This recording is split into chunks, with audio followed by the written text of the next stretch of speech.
Good morning po sa inyong lahat mga kapatid. Ako po si JDB, ang inyong abang lingkod. Ito ho ngayon ang pag-usapan naman natin. Dahil po sa, alam niyo naman ang nangyari naman nakaraang araw, masyado hong nanggulat ang Marcos administration. Di ba? Kasi yung dati, yung approach ng PCO, ng Presidential Communication Office, masyado pong malamya. At alam niyo naman ho ang inyong abang lingkod. Alam kong maraming nagalit sa inyo nung banatan ko ang PCO, di ba? Dahil nga na-code blue na, nakatarantaduhan itong mga DDS, ang ating Pangulo, ang kanilang polisiya, papatulan lang ang fake news kapag reliable ang source. Hayop, ako pambobo yung policy. Oh, kinabukasan, ayun. Di ba? Pagpasok ng PBBM ng trabaho, palit tao. But I'm not taking the credit. And I'm sure marami hong nag-message na may direct contact sa ating Pangulo. Di ba? Na pumunta talaga na, bakit ganon? Walang sumasagot sa inyo sa tanggapan ng PCO, ganon. Kasi dapat po talaga, frontliner po ang PCO. Kumbaga nandiyan, communication yan eh. Di ba Ate Gemma Garais? Nandiyan yan eh. Yung readiness 24/7 sumasagot. Hindi ho yung kimi. Kaya nga mga bago ko gawin yun marami tayong mga kaibigan na mga vloggers sa administrasyon na katulad nating independent na masisira si BBM. I don't fucking care. Babanatan ko ang PCO, sabi ko. Kami na tagasagot sa mga issues. Wala man lang kayong ma-provide na research team para pang-debunk kami lahat. Oh, mabuti kung binabayaran nyo kami. Panay na nga kantyaw sa aming kako na bayaran kami. Anak ng putya, nagpakulay na ako tuloy ng buhok para lang may pambayad ako ng DDS. Kaya tonto ako, nangyari na palitan. Sumunod, naging naipalit si Cesar Chavez na maganda naman po yung kay Cesar Chavez. Ang problema lang, siya mismo, siguro hindi siya na-satisfy sa klase ng diskarte niya, kumbaga. Kasi, sa nakita ko kay Cesar, matagalan namin kilala yan, kami mga Filipinista, since 1998 pa, college kami. Dating taga National Youth Commission chairman yan ng panahon ni ERAP. Oh, pati si Herbert Bautista. Ngayon, nag-resign siya at eto na nga hong ipinalit si Claire. Hindi ba naman nakararaw sinasabi sa inyo, ang kailangan ng ating administrasyon yung palaban, yung katulad ng diskarte ng nakaraang administrasyon. Kinuha nila etong taga-media, si Martin Andanar, 'di ba, ng GMA News, kinuha nila. Oy, shout out dito sa ating kaibigan, ang Bantay, no, talagang tagapag-update palagi 'yan, tsaka si Papa De ng Pasig Esplanade Project, yung beautification ng Pasig. Yan, nina FL at syempre ng administrasyon, PBBM. Now, going back,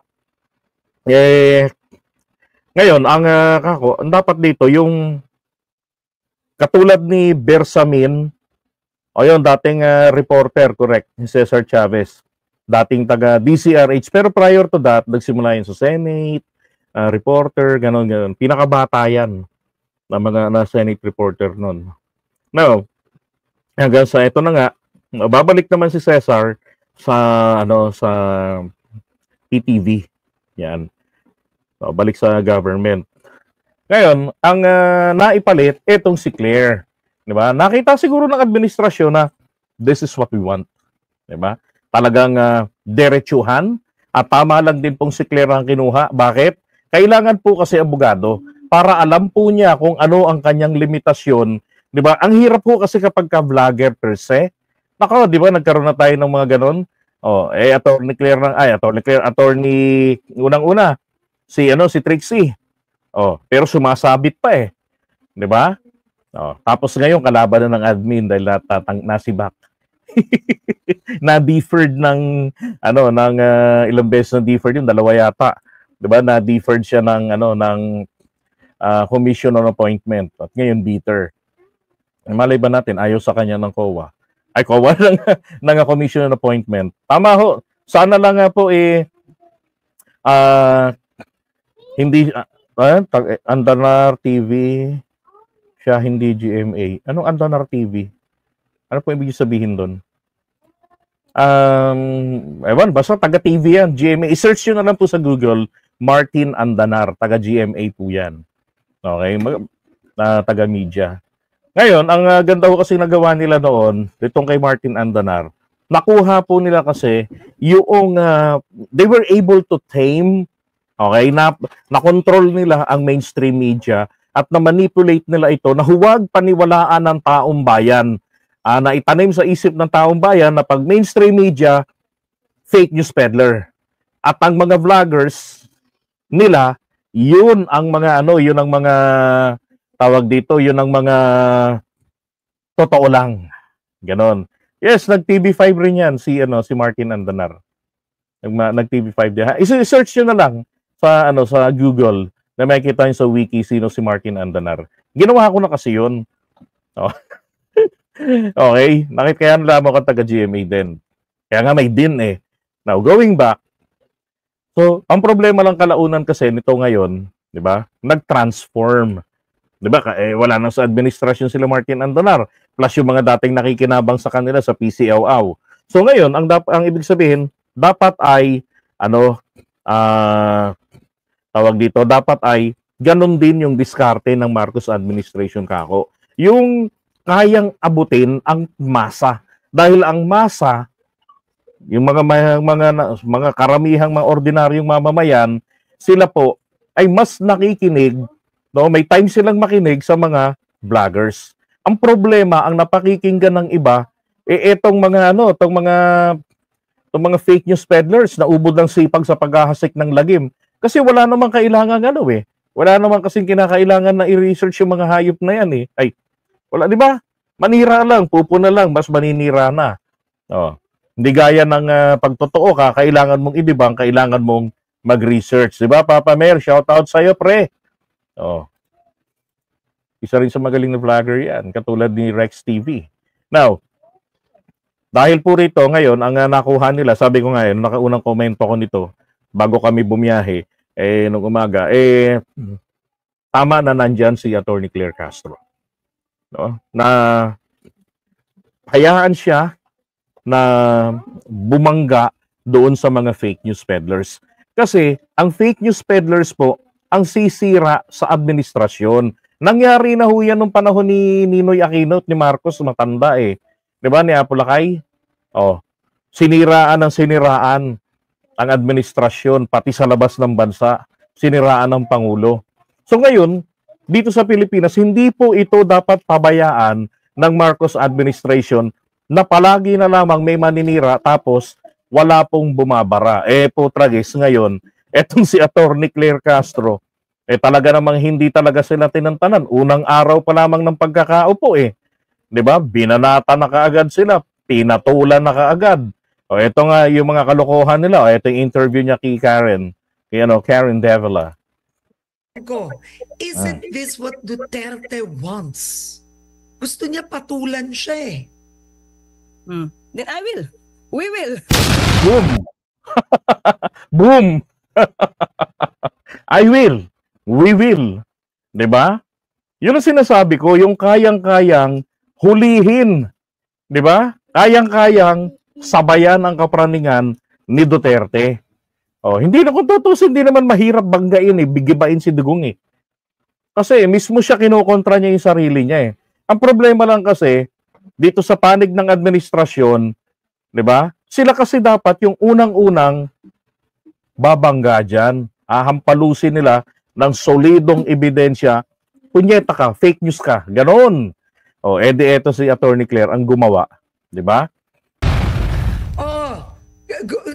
But aren't you giving... Yeah, definitely. As long as it is worth answering back, we will do that.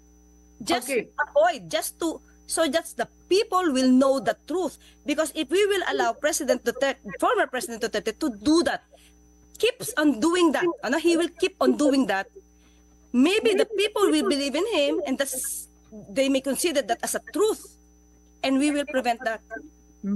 Okay, why was former President Duterte's comment on the Marcos administration moving into a dictatorship. Yun, ito isa sa mga magandang kinumentohan niya eh. 'Di ba? Kasi ang ginagawa nga naman ni Duterte, binabaon na naman tayo sa pangitang sa kwento tungkol sa diktadorya nung panahon ng tatay niya, ang anak ganun din ang gagawin. Sabi nga ni Digong, and I bet you, pusta ako diyan, hindi yan bababa si Marcos sa pwesto niya. 'Di ba? Ako talagang gago nga. Ito yung sagot ni Claire. Why is that important to address? Yes, because, former President Marcos keeps on repeating, keeps on telling about this dictatorship when most of us cannot see any signs that our president is gearing towards dictatorship. Remember, the one accusing the president, the former president, is the one who showed that acts of dictatorship. Remember, for the past 6 years when he was into power, he showed his power, really, being the authoritarian. Remember what happened to ABS-CBN?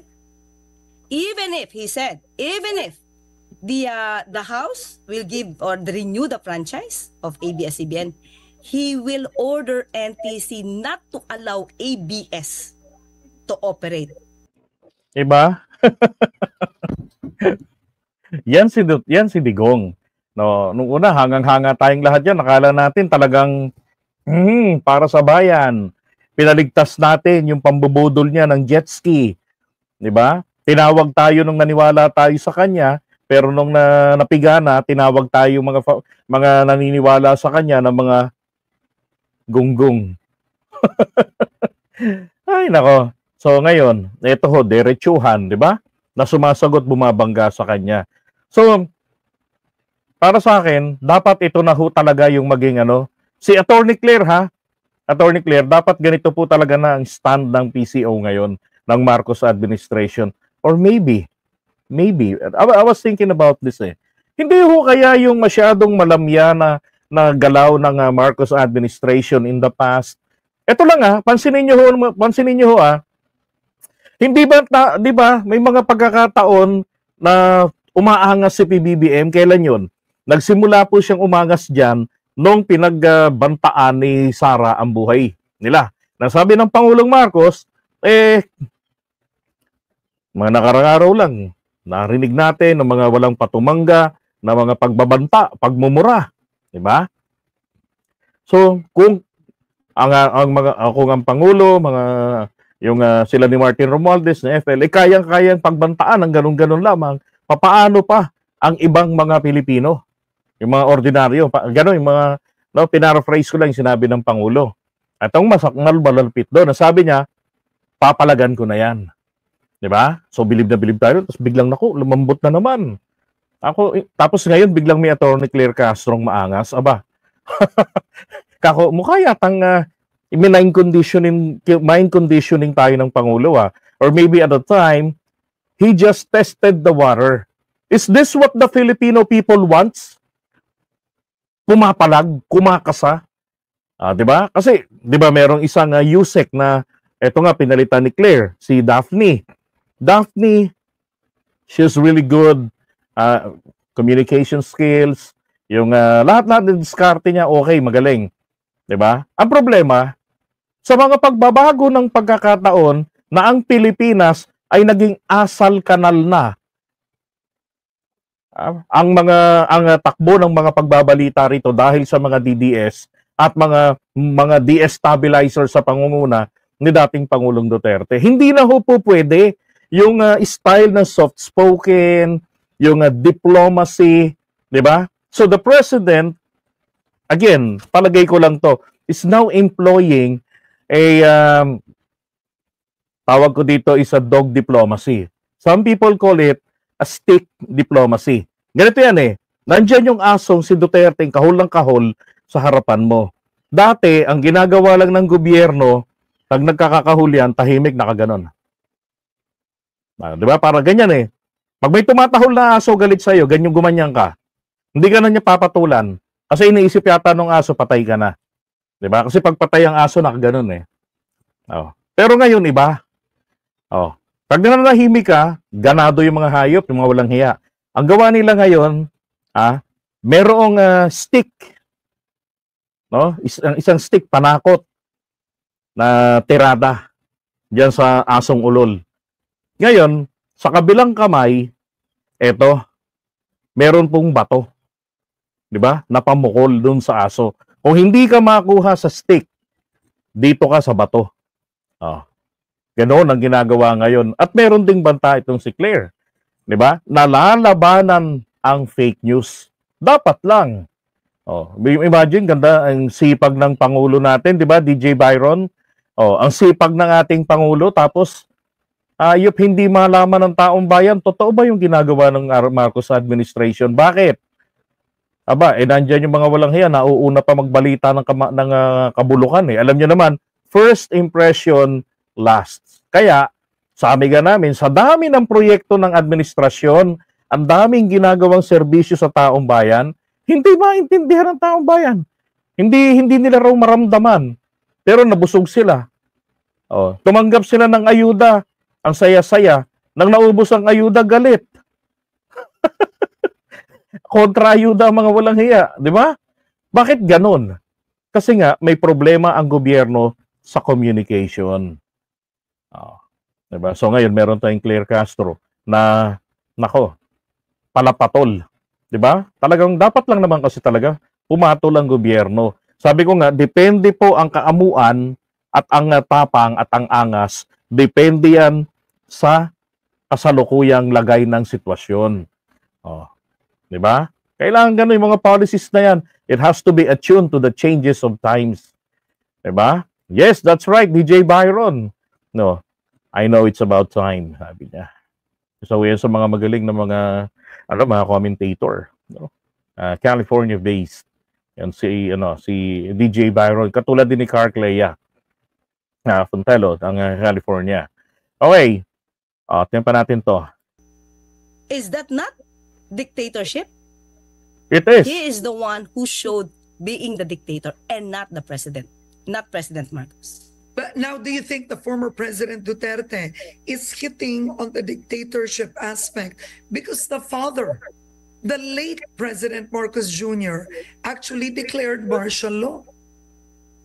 Maybe. He wants to create that fear on the people because we all know people do not want even the idea of martial law.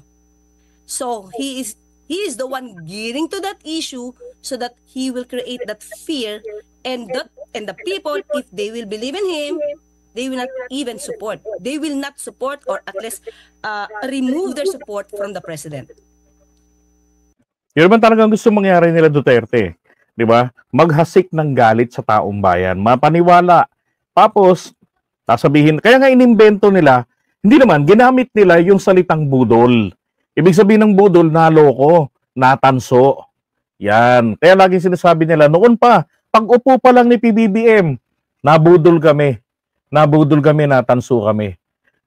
Kasi nga, pag upo pa lang yan, plano na po talaga yan na pababain yan sa pwesto ng maaga. Kaya nga nung hindi nila nagawa, pinalutang nila yung di ba? Pinabanggit yan isang DDS vlogger. Sinasabi niya na noong pinaplansya daw yung alyansa, yung pagbibisi ni Sara, there was an agreement about time sharing. Hindi po pwede ng ganon. Utragis time sharing. Ano yun? 2 years ka, 4 years kay Sara, ganon. Sabi ko nga dito mahuhuli mga fake news ng mga to eh. They want Sara to be the next president.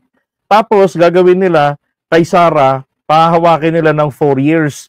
Under the Constitution, pag naka 4 years ka, yung sumubstitute, naka 4 years nasa pwesto, bilang as acting president in permanent capacity na, kagaya kay Gloria, diba, from acting into permanent capacity, hindi ka na pwedeng tumakbong pampanguluhan. Natitrigger na yung pagbabawal ng Constitution. Kaya ibig sabihin, wala po talagang time Ano, wala ho talagang time sharing. Term sharing, time share sa call center pala yun. Walang term sharing or time sharing. Diba? At yun, tinigilan din nila kagad. Kasi mamukha silang tanga eh. Ay nako. So ang gusto lang talaga ni Duterte rito, baba si BBM. Yan. Ito pa nga, ma-share ko lang sa inyo eh. Ha? Kung hindi nyo napansin, ang nagpasimula ng pagkakalat ng mga pulburon-pulburon na yan, sila lang din naman, mga nakasama pa po namin sa UVIP. Ulitin ko, nakasama pa namin sa UVIP. Yan yung grupo na binuo kaagad pagkat hindi pa nakakapanumpa si PBBM. Binuo namin yan sa Cavite. All we know, gagamitin yan para magkaroon ng boses at representasyon ng mga Pilipinong vloggers sa Malacanang. Parang kasabayan ng Malacanang Press Corps.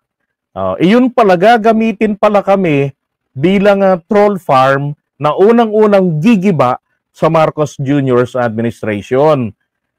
Unang inilatag doon ni Maharlikang Praning ay yung pulboronic video na siya rin ang nagsabing si Digong ang napaipasimuno ng pulboronic issue.